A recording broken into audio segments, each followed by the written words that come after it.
आज इस वीडियो में हम देखेंगे लेसन प्लान जो कि मैथ्स के लिए बनाया गया है। तो इसको हम पूरा बेसिक से देखते हैं कि इसमें क्या क्या लिखा जाता है, कैसे प्रपत्र को भरा जाता है।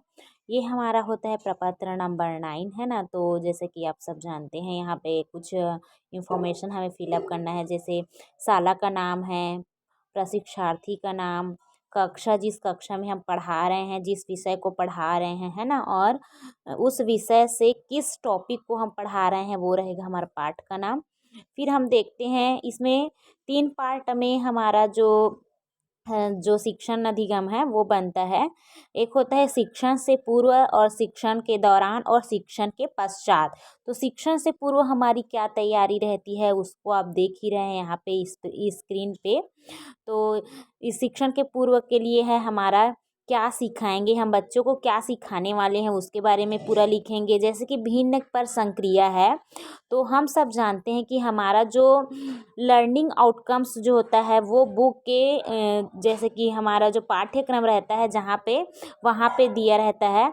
तो यहाँ पे दिया है एम 505 भिन्नों के बारे में समझ अर्जित करता है, समूह के लिए हिस्से के लिए संख्या बनाना, है ना। तो ये हमारा क्या है, हमारा जो M505 है ना, और M506 इस दोनों को हमें क्या करना है, बच्चों को सिखाना है।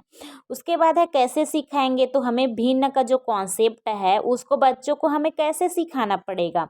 तो आप देख ही रहे हैं यहाँ पे एक शिक्षार्थी ने कैसे लिखा है कि कागज़ का प्रयोग कर उसके हिस्से बनाकर बच्चे को भिन्न के बारे में समझाकर फिर चार्ट पेपर पर बनाएं दिए गए चित्र के माध्यम से तथा उन्हें घर में बनने वाली रोटी का उदाहरण देकर 2 बराबर हिस्सों में बांटने कहा करता था। इसी प्रकार अन्य उदाहरणों के माध्यम से बच्चों को समझाएंगे।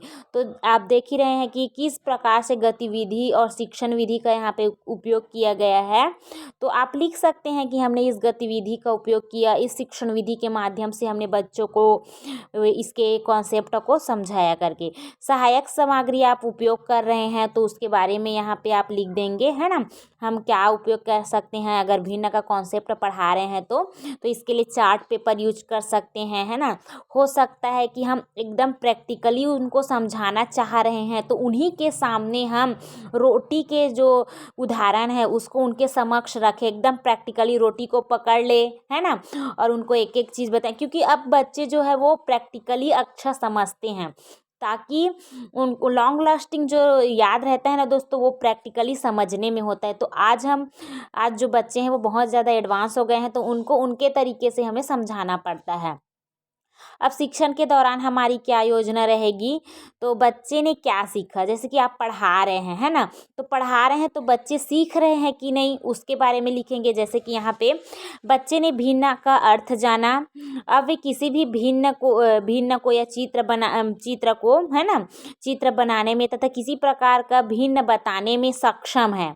देखो भिन्न समझ गए हैं वो लोग और बता रहे हैं कि भिन्न ऐसे होते हैं, मतलब उनको कॉन्सेप्ट धीरे धीरे समझ आ रहा है। तो उनको वो क्या सीखे उसके बारे में यहाँ पे हम लिख रहे हैं। भिन्नों का योग, घटाना, गुणा और भाग करना, इन सब को बच्चे सीख रहे हैं। ठीक है, कितने बच्चों ने सीखा अब आप देखेंगे, है ना, अनुमान लगाएंगे या फिर आप उनको जो प्रश्न है पूछकर पता करेंगे कि उनको कॉन्सेप्ट समझ आया कि नहीं। फिर आप काउंट कर सकते हैं कि कितने बच्चे सीखे हैं, है ना। तो आप यहाँ पे संख्या में बता सकते हैं या फिर आप लिख सकते हैं कि लगभग आधे बच्चे, लगभग इतने बच्चे, है ना। तो आप इनको, क्योंकि हम एकदम एग्जैक्ट नहीं बता सकते हैं ना कि कितने बच्चे ने सीखा, क्योंकि कई बच्चे का जो कैचिंग पावर है वो अच्छा रहता है, क्लास में ही समझ जाते हैं। कई बच्चे ऐसे होते हैं जो घर में जाके थोड़ा से पढ़ते हैं और समझते हैं, है ना। तो शिक्षण के पश्चात क्या हमारे रूल्स रहेंगे, है ना, उसको देखते हैं हमने क्या वो किया उसको। फिर अध्यापक ने किन कठिनाइयों का सामना किया, तो देखो जैसे आप बच्चे को पढ़ा रहे हैं तो बहुत सारे डिफ़िकल्टीज आपको फेस करने पड़ेंगे, है ना।